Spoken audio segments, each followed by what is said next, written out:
Okay, let's dive in. Welcome to the deep dive. Hello. Today, we're turning our attention to something, well, pretty fascinating and, for many families, incredibly challenging in modern China. Yeah, we're talking about the soaring cost of marriage. Specifically, around that traditional bride price. And for this deep dive, we're working mainly from a recent article in The Economist. It's called Bride Prices Are Surging in China. Right, and our mission, really, is to unpack the most important bits from this piece. We want to understand why these bride prices are hitting such remarkable levels. And explore why the government seems to be struggling to control them, even though they clearly don't like them. Exactly. And what does this whole situation tell us about marriage, money, and society in China right now? We're going to see some surprising numbers, I think, and it's a pretty complex mix of factors driving this. Okay, so first things first. What exactly is bride price in China? Kylie, right? Right, Kylie. It's basically customary payment, groom's family to the bride's family.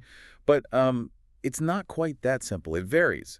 Yeah, the article points that out. Like, sometimes it's more like seed money for the newlyweds, an endowment to help them start out. Exactly. But then in other places, it's seen much more as compensation just for the bride's parents, a direct payment to them. And what's really striking, isn't it, is that even as China's gotten wealthier, this custom hasn't faded away like in some other countries. Not at all. It seems deeply stuck in place. And not just stuck, the amounts involved are, well, they're surging. Seriously surging. I mean, there's this Johns Hopkins University paper mentioned in the article.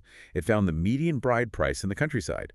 It doubled in real terms between 2005 and 2020. Doubled. Just think about that. 15 years. That's a huge hit to a family budget. Massive. And look, it's not just a rural issue either. Prices are climbing in the cities as well. The article gives some pretty eye-opening examples. Like that woman on social media in Guangdong asking if 380,000 yuan is, a lot for a bride price. Which, what is that, about 53,000 US dollars? And she pointed out it was more than 7 times her annual wage. 7 times.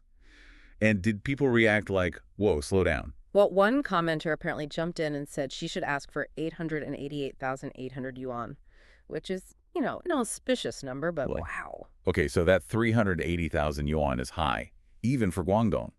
The median there was last estimated around 42,000 yuan. Right. But then you hop over to, say, Fujian province, and the article says 115,000 yuan is considered the norm. So huge regional differences. But the overall direction is clearly up. And these sums, relative to what people actually earn, especially outside the big cities, they can be absolutely massive. And that has real consequences. The article makes the point that for some families, just scraping together the bride price money for their son can push them into poverty. Especially in the countryside, yeah, where incomes are generally lower, but these prices are still high. Which brings us to the government's position. Beijing isn't happy about this. They quite clearly disapprove of these high bride prices. And their motivation seems pretty straightforward, right? They want more people getting married to help boost China's really low birth rate. Exactly, and they see these high prices as a major roadblock, stopping young people from tying the knot. Especially in rural areas, they really want to clamp down there. So what are they actually doing about it? Well, there have been official efforts for years. The Communist Party started calling for action back in 2019. And isn't there a law against it, too? Something about banning the exaction of money or gifts? Yes. Chinese law technically forbids it, so on paper, the legal framework is there. Okay. The article suggests it's not really working all that well. Why are they finding it so hard to rein this in? It's tricky. For one thing, local village officials, they often don't want to get involved. Why not? Well, partly it's respect for tradition. This is a long-standing custom.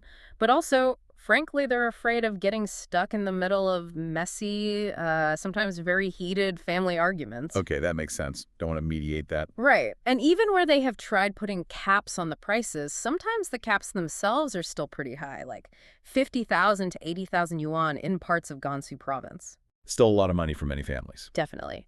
And then there was this state media report in May talking about Gansu's plan.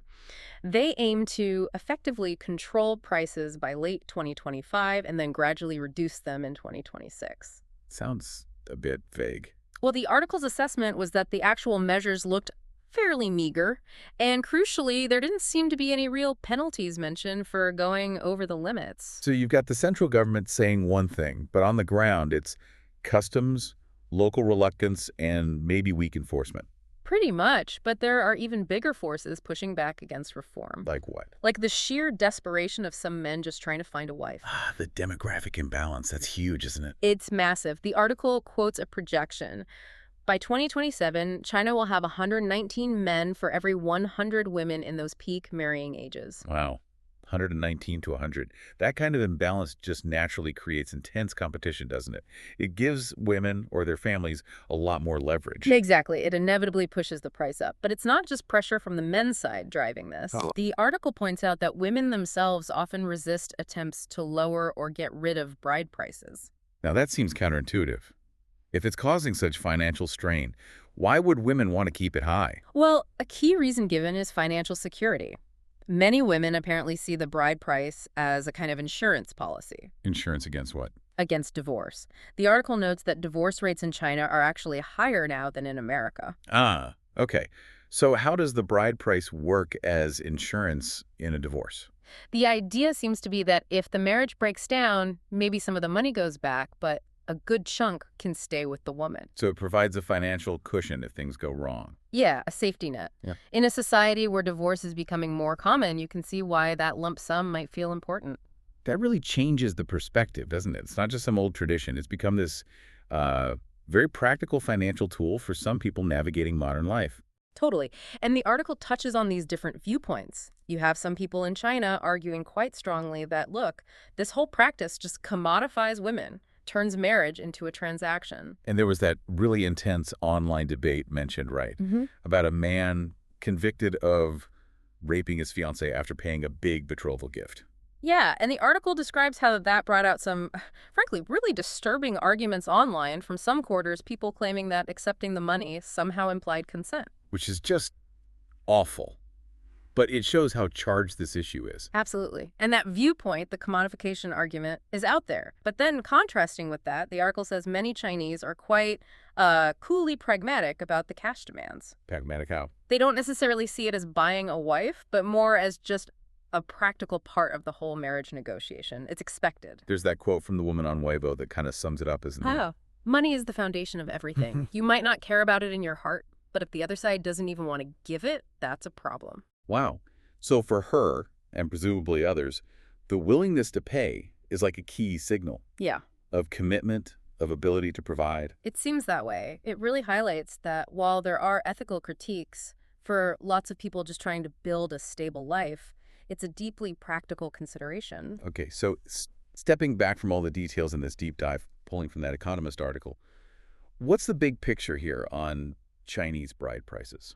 Well, I think it's clear they're rising dramatically, and it's not just one thing causing it. It's this potent mix of, tradition, economic stress, that huge demographic skew creating intense competition. And also these very real practical financial reasons, especially for women looking for some security. Exactly. And despite the government really wanting to push these prices down, mainly thinking about marriage rates and birth rates, they're running up against some serious walls. Walls like local reluctance to interfere, but also those powerful underlying forces, the demographics, the individual financial calculations that keep pushing prices up. Yeah. So looking at this whole bride price surge is, I think, a really fascinating window into the dynamics of marriage, family, economics in China today. You see this tension playing out. Tension between what?